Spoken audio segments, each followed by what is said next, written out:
महिना कमवतो 25,000 रुपये आणून दे. म्हटली कुठली आई? नाही, हा आमच्या आईने जीवनात केलेला पहिला उपकार. हा पहिला उपकार केलेला आहे. दुसरा उपकार त्या आईने आमच्या जीवनामध्ये केला, आम्हाला दिलेले हाडं.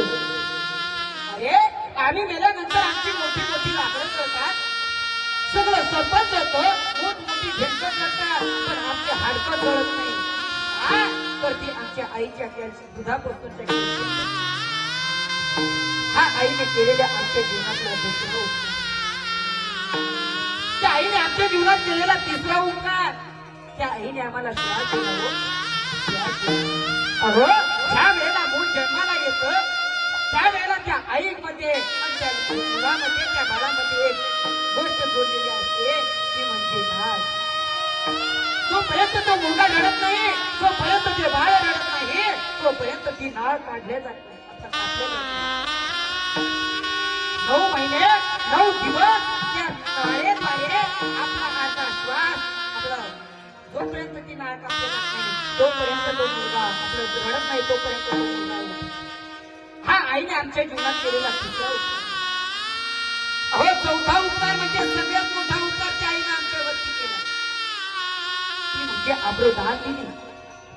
अहो जी आपली स्वतःची आपली कधी बापासमोर उघडी पडून दिली नाही, बाबासमोर उघडी पडून दिली नाही, आईसमोर उघडी पडून दिली नाही, बाबासमोर उघडी पडून दिली नाही, पण तीच आबरू आपल्या लेकराला, आपल्या पोटच्या लेकराला रडत असेल, त्याला तर भूक लागली. अहो कितीही लोक बसल्या, पण पदरा फार का होईना त्या मुलाला पुष्कळ पाठ करते. हा आईने आमच्या जीवनात केलेला खूप मोठा उपकार. आईचं कर्तृत्व महानच आहे हो, आईचं कर्तृत्व महानच आहे. पण बापाचं काय?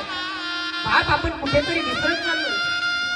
अहो 2 टायमाचं जेवण करून खाऊ घालणारी आपल्याला आई आठवते, पण तो बाप 2 टायमाची जेवणाची व्यवस्था करणारा तो बाप अहो मुलगा जर पास झाला, त्याला चांगल्या प्रकारे जर टक्के पडले, तर आई लाडू करून काही जिलेबी आणते, काही लाडू करते, काही पेढे आणते आणि गावभर गल्ली त्याच्या हातात देते की दादा बाबा पहिल्या नंबरने पास झाला, दादा माझ्या मुलाला एवढे टक्के पडले.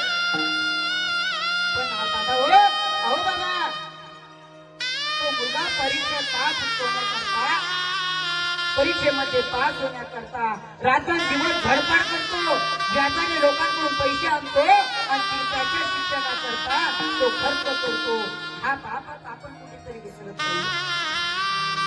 2 टायमाचं जेवण करून घालणारी आपल्याला आई आठवते, लाडू पेढे वाटणारी आई आपल्याला आठवते, पण तो बाप आठवत नाही की ज्या बापानं चप्पल तुटली तर चप्पल घेतली नाही, बनेलची साडी झाली तरी कधी बनेल घेतलं नाही, अहो धोतर गुडघ्यापर्यंत फाटलं तरी धोतर घेतलं नाही, दिवाळ सण असो दसरा असो तरी घरातल्याला आनंदाने सुखी समाधानी ठेवलं, पण स्वतः हा नित्य वापरातल्या कपड्यावर राहिला.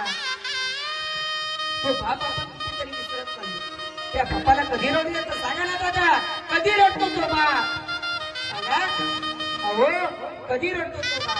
अहो हजारो संकट येऊ द्या, हजारो संकट येऊ द्या, पण त्या संकटाला तो सुद्धा बाप सामोरी जातो, त्या संकटाला सुद्धा सामोरी जातो. परंतु आपल्या एकुलत्या एका लेकीचं लग्न ठरावं, एकुलत्या एका मुलीचं लग्न ठरावं आणि एकुलत्या एक मुलीचं लग्न ठरल्याच्या नंतर ते लग्न लागायला आता 2-3 तास बाकी आहे. त्या मुलीला शृंगार करावा, मेकअप करावा, त्या लग्न मंडपामध्ये मिरवावं. मंडपामध्ये मिरत असताना याला भेट, मामाला भेटे, मावशीला भेटे, काकूला भेटे, काकाला भेटे, मामीला भेटे. त्या मुलीनं साखर वाटत मामाच्या हातावर असं करत आपल्या बापाचं बळ्यावर, बापाच्या हातावर साखर द्यावी, कडाकीशी आपल्या बापाला मिठी मारावी आणि जसे बाईक परिधानाचे जसे सर्व घेऊन झाले तसे कडाठाय कधी रडू येतं त्या बापाला. अरे एकुलत्या एक मुली की आपले सासरे होता माहेराहून सासरी जावं, त्या वेळेला त्या बापाला रडू येतं. तो बाप रडत म्हणतो, मनामध्ये विचार करतो की अरे माझी मुलगी, माझी छकुली, माझी सोनोली माहेराहून सासरी जाते, लग्न करून ती तिच्या घरी जाते, सासरी जाते. आता मला कोण विचारणार की बाबा गोळ्या घेतल्या का दादा, गोळ्या घेतल्या का दादा, जेवण केलं का, कोण मला विचारला. माझी झोपली आता सासरी जाणार. अरे अहो दादा, माझ्या बायकोचं आणि माझं जर एखाद्या वेळेस भांडण झालं तर माझ्या छकुलीनं माझ्याजवळ यावं, माझ्या सोनुलीनं माझ्याजवळ यावं आणि माझी समजून काढायची ना.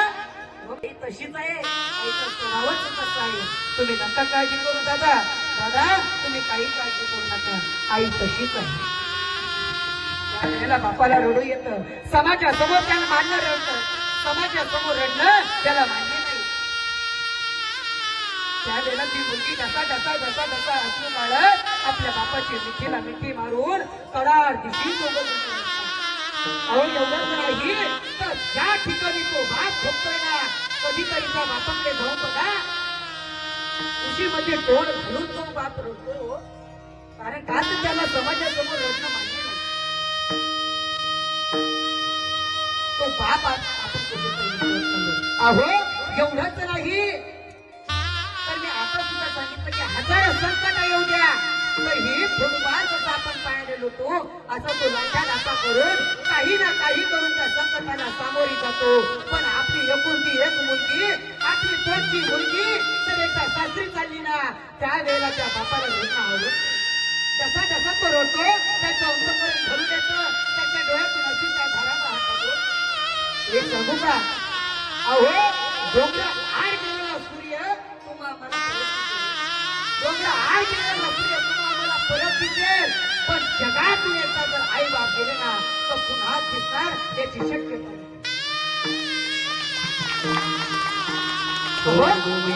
त्या पुंडलिकानं काय केलं त्या पुंडलिकानं, अहो तो पांढऱ्या परमात्मा भेटण्याकरता आला तर त्या भीट भेटली आणि सांगितलं की थांब, माझ्या आई वडिलांची सेवा करू.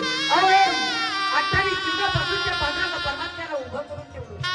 अहो एवढंच नाही तर आमचे महावैष्णव दारोबा सुद्धा ज्ञानेश्वरीमध्ये सांगतात, सगळं तीर्थाचे प्रिय जे का माता पितरे तया सेवेचे तीर शरीरे लोट माग बाप केवळ काशी केले न झाले तीर्थांची. अरे 9 महिने 9 दिवस ती आई घरामध्ये तडार उपाशी मरते, काही अन्न पाण्याचा पण सुद्धा खात नाही आणि तुम्ही बिना पायाचं बिना पायामध्ये चप्पल न घालतात खुशाल बनवली बोंबलत फिरतात. अरे ती जगदंबा कशाला तुम्हाला तुमची भक्ती अर्थ समर्पित करून देईल.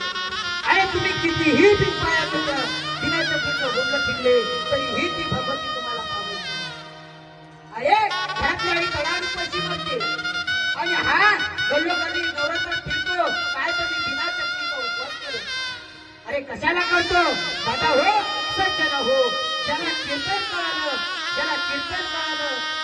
ज्याला नवरात्र उत्सव कळाले, गणपती कळाले, त्यांना आपले हे आजचे दिवस. अरे घरातल्या आई बापाला सुखी ठेवा, नक्की तो परमात्मा सुद्धा तुमच्या घरी नांदल्याशिवाय राहणार नाही. फक्त जेव्हा त्या आई बापाला तुम्ही सुखी ठेवाल तेव्हा.